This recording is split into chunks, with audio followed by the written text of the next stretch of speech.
नमस्कार साथियों। आज हमारे अध्ययन का विषय है समस्थिति या जिसे भूसंतुलन भी कहते हैं के संबंध में सर जॉर्ज एरी की संकल्पना का। जैसा कि आप पूर्व के वीडियो लेक्चर में जान चुके हैं कि समस्थिति क्या है, किस प्रकार समस्थिति के सिद्धांत का प्रतिपादन हुआ और वो कौन कौन से विद्वान हैं जिन्होंने समस्थिति या कहें भूसंतुलन के संबंध में अपने विचार व्यक्त किए। या फिर से बताना चाहूंगा, समस्थिति के संबंध में विचार व्यक्त करने वाले प्रमुख विद्वानों में से एक है एरी महोदय। आज हम भूसंतुलन के संबंध में एरी महोदय का मत जानेंगे। साथियों, भूतल या कहीं पृथ्वी पर अनेक प्रकार की आकृतियां स्थित हैं, चाहे वे ऊपर उठी हुई हों जैसे पर्वत, पठार, मैदान आदि, या फिर गहराई में स्थित हों जैसे महासागरीय तली। इन अनेक प्रकार की आकृतियों के आकार व विस्तार में पर्याप्त अंतर देखने को मिलता है, ऐसा आप भी अनुभव करते होंगे। इतना होने के बावजूद ये आकृतियां भूतल पर स्थिर अवस्था में रहती हैं या कहें संतुलन की अवस्था में रहती हैं। निश्चित ही ऐसा कोई प्राकृतिक नियम होगा जो इन आकृतियों या कहें इन विशाल आकृतियों को संतुलित अवस्था में बनाए रखता है। इसी भूसंतुलन के संबंध में आज के वीडियो लेक्चर में हम एरी के मत को जानेंगे। भूसंतुलन के संबंध में एरी की क्या धारणा है, उनके क्या विचार हैं।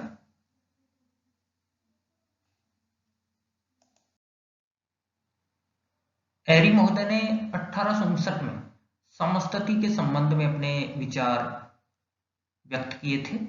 उनका मानना था कि हिमालय का आंतरिक भाग खोखला नहीं हो सकता, बल्कि ऊपर के अधिक पदार्थ का भार नीचे के कम पदार्थों द्वारा संतुलित है। साथियों, एरी महोदय ठहराव सिद्धांत में विश्वास रखते थे और उसका अनुसरण करते हुए बताया कि पृथ्वी की क्रस्ट, जिसका घनत्व अधः स्तर की अपेक्षा कम है, यह क्रस्ट या कहें भूपर्पटी अधिक घनत्व वाले अधः स्तर पर तैर रही है। आगे एरी महोदय ने बताया कि हिमालय न केवल धरातलीय आकृति है, बल्कि वह अधः स्तर की काफी गहराइयों तक डूबा है। वह उसी तरह डूबा है जिस प्रकार एक नाव जल में तैरती है और उसका अधिकांश भाग जल में डूबा रहता है, उसी तरह हिमालय भी अधः स्तर पर तैर रहा है और उसका अधिकांश भाग अधः स्तर की गहराइयों में प्रविष्ट है। इसके लिए एरी महोदय ने एक उदाहरण भी प्रस्तुत किया है। जिस प्रकार एक बर्फ की चट्टान यानी आइसबर्ग को जल पर तैरते समय उसका एक भाग जल के ऊपर तथा 9 भाग जल के नीचे होता है, यानी जब आइसबर्ग जल पे तैरता है तो उसका एक भाग ऊपर दिखाई पड़ता है और उसके 9 भाग जल में डूबे हुए होते हैं। उसी तरह विद्वानों द्वारा अनुमानित यदि इस बात को सत्य मान लिया जाए कि महाद्वीपीय भागों का घनत्व 2.67 है और अधः स्तर का घनत्व 3 है, तो भूपर्पटी पर स्थित प्रत्येक भाग को, प्रत्येक आकृति को अधः स्तर के ऊपर रहने के लिए उसके 9 भाग को अधः स्तर में डूबना पड़ेगा। ठीक है। यहां पर मैं बताना चाहूंगा कि एरी महोदय ने आइसबर्ग तैराव का उदाहरण प्रस्तुत नहीं किया, बल्कि उन्होंने यह बताया है कि स्थल भाग अधः स्तर के मैग्मा पर नाव की तरह तैर रहा है। किंतु फिर भी यदि हम एरी के सिद्धांत या उनके विचारों को ठहराव सिद्धांत से जोड़कर देखें और उस आधार पर गणना करें, तो हमें यह ज्ञात होता है कि हिमालय जितना ऊंचा है, जैसा कि आप सब जानते हैं, हिमालय की अधिकतम ऊंचाई है 8,848 मीटर, यानी हिमालय की सबसे ऊंची पर्वत चोटी माउंट एवरेस्ट जिसकी ऊंचाई है 8,848 मीटर। तो हिमालय जितना ऊंचा है उसका 9 गुना भाग, यानी गणना करने पर आंकड़ा निकल कर आता है 79,632 मीटर। इस प्रकार हिमालय जितना ऊंचा है उसका 9 गुना भाग जो हल्के पदार्थों से निर्मित है, अतः स्तर की गहराइयों में डूबा है। इस प्रकार एरी महोदय का मानना है कि हिमालय अपनी वास्तविक आकर्षण शक्ति का प्रयोग कर रहा है, क्योंकि इसके ऊपर के पदार्थ को संतुलित करने के लिए एक हल्के पदार्थ की लंबी जड़ अधः स्तर की काफी गहराइयों में डूबी है। ठीक है, इसको आप इस तरह समझ सकते हैं कि यह भूतल है और इस पे यह हिमालय पर्वत स्थित है। इसका 9 गुना भाग यानी 79,632 मीटर लंबाई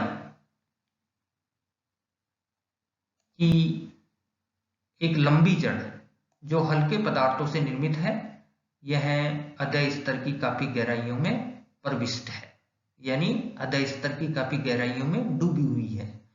और यह हल्के पदार्थों की लंबी जड़ ऊपर के पदार्थ का संतुलन स्थापित करती है। ठीक है, एरी महोदय ने अपने मत को प्रमाणित करने के लिए एक प्रयोग किया। इस प्रयोग के तहत उन्होंने भिन्न भिन्न आकार और लंबाई में लकड़ी के टुकड़े लेकर उन्हें जल से भरे पात्र में डुबोया, और ये टुकड़े अपने आकार के अनुसार जल की भिन्न भिन्न गहराई में डूबते गए। आप देख सकते हैं यह एक पानी से भरा पात्र है, और इस पात्र में एरी महोदय ने अलग अलग आकार व लंबाई में लकड़ी के टुकड़े लेकर के उनको डुबोया। और आप देख सकते हैं ये सभी लकड़ी के टुकड़े समान गहराई में डूबे हुए नहीं हैं, या कहें इन सभी लकड़ी के टुकड़ों की गहराई जल में समान नहीं है। इस प्रकार एरी महोदय ने बताया कि महाद्वीपीय भाग एक ही प्रकार के घनत्व वाली सेलों से बने हैं, किंतु विभिन्न भागों की गहराई में पर्याप्त अंतर पाया जाता है। यानी उनका कहना है कि चाहे पर्वत हो या पठार हो या मैदान हो या सागरीय तली वाले भाग हो, ये सभी भाग एक प्रकार के घनत्व वाली सेलों से बने हैं, या कहें समान घनत्व के हैं, किंतु इनकी गहराइयों में अंतर पाया जाता है। इस प्रकार एरी महोदय ने स्पष्ट किया कि विभिन्न स्तंभों का घनत्व समान होता है, किंतु उनकी गहराई में अंतर होता है। ठीक है, इसी बात को लोहे के भिन्न भिन्न आकार व लंबाई के टुकड़े लेकर उनको पारे से भरे पात्र में डुबोकर प्रमाणित किया जा सकता है। तब भी परिणाम ऐसे ही रहेंगे कि वे लोहे के टुकड़े पारे से भरे पात्र में भिन्न भिन्न गहराइयों तक डूबते जाएंगे। इस प्रकार एरी महोदय का मानना है भूतल पर स्थित पर्वत, पठार, मैदान या फिर महासागरीय बेसिन, इन सभी का घनत्व समान है, किंतु इनकी गहराइयों में अंतर है।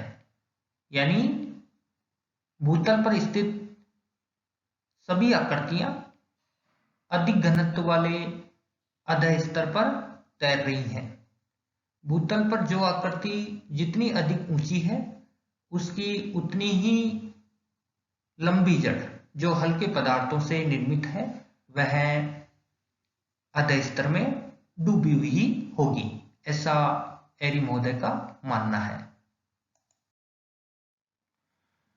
अधिक ऊंचे उठे भाग अधिक गहराई तक हल्के पदार्थों की लंबी जड़ से अधः स्तर के अधिक घनत्व के भाग को हटा देते हैं। यानी भूतल पर जो भाग जितना अधिक ऊंचा उठा हुआ होगा वह अधिक गहराई तक हल्के पदार्थों की लंबी जड़ से अधः स्तर के अधिक घनत्व वाले भाग को हटा देता है, जबकि इसके विपरीत कम ऊंचाई वाले भाग यानी भूतल पर स्थित कम ऊंचाई वाले भाग अधः स्तर के अधिक घनत्व के भाग को कम हटा पाते हैं। इस प्रकार भू संतुलन बना रहता है,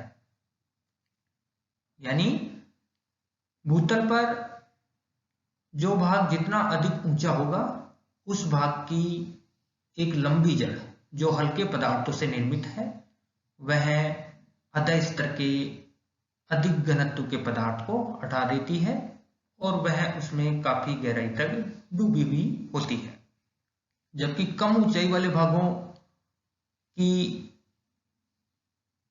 जड़ अधिक लंबी नहीं होती और वह अधः स्तर के अधिक घनत्व के पदार्थ को कम मात्रा में हटा पाती है। इस प्रकार भूतल पर स्थित अधिक ऊंचे, कम ऊंचाई वाले सभी आकृतियों में संतुलन स्थापित होता है और इस तरह भू संतुलन बना रहता है।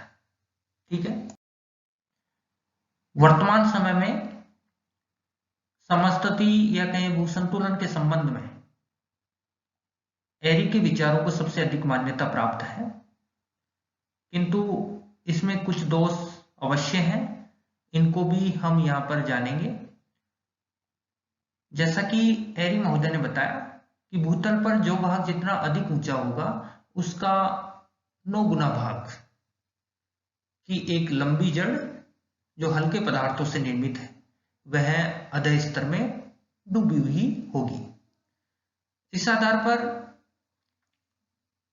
उन्होंने बताया कि हिमालय जितना ऊंचा है, और आप सब जानते हैं हिमालय की अधिकतम ऊंचाई 8,848 मीटर है, हिमालय जितना ऊंचा है उसका 9 गुना भाग यानी 79,632 मीटर की एक लंबी जड़ जो हल्के पदार्थों से निर्मित है वह अधः स्तर में डूबी हुई होगी, ऐसा एरी महोदय का मानना है। किंतु यह बात भी सत्य है और यह भी विद्वानों द्वारा प्रमाणित है कि भूगर्भ में प्रति 32 मीटर की गहराई पर 1 डिग्री सेल्सियस तापमान बढ़ने लगता है, और इस आधार पर हम गणना करें तो हिमालय की लंबी जड़ जो हल्के पदार्थों से निर्मित है और वह अधः स्तर की गहराइयों में डूबी हुई है, यानी 79,632 मीटर की गहराई में वह पिघली हुई अवस्था में होगी, और वह पिघला हुआ पदार्थ ऊपर के अधिक पदार्थ को संतुलित कैसे कर सकता है, या कहें भू संतुलन कैसे संभव हो सकता है। ठीक है। इसलिए यहां पर एरी महोदय का मत थोड़ा सा भ्रामक लगता है कि कैसे वह पदार्थ जो पिघली हुई अवस्था में है ऊपर के अधिक पदार्थ को संतुलित कर सकता है, और कैसे हम भू संतुलन की इस तरह कल्पना कर सकते हैं। इस प्रकार आज हमने समस्थिति के संबंध में विचार व्यक्त करने वाले प्रमुख विद्वानों में से एक सर जॉर्ज एरी की संकल्पना को समझा। यह एक महत्वपूर्ण टॉपिक है जिससे संबंधित विश्वविद्यालय परीक्षाओं में अक्सर सवाल पूछे जाते हैं। प्रश्न की प्रकृति कुछ इस प्रकार होती है कि समस्थिति से आप क्या समझते हैं, समस्थिति के संबंध में एरी के विचारों को अपने शब्दों में व्यक्त कीजिए, या फिर एरी के विचारों की विस्तृत व्याख्या कीजिए, या फिर कई बार ऐसे भी पूछ लिया जाता है कि समस्थिति के संबंध में एरी का मत प्राट के मत से किस प्रकार भिन्न है। अंत में आप सभी का धन्यवाद।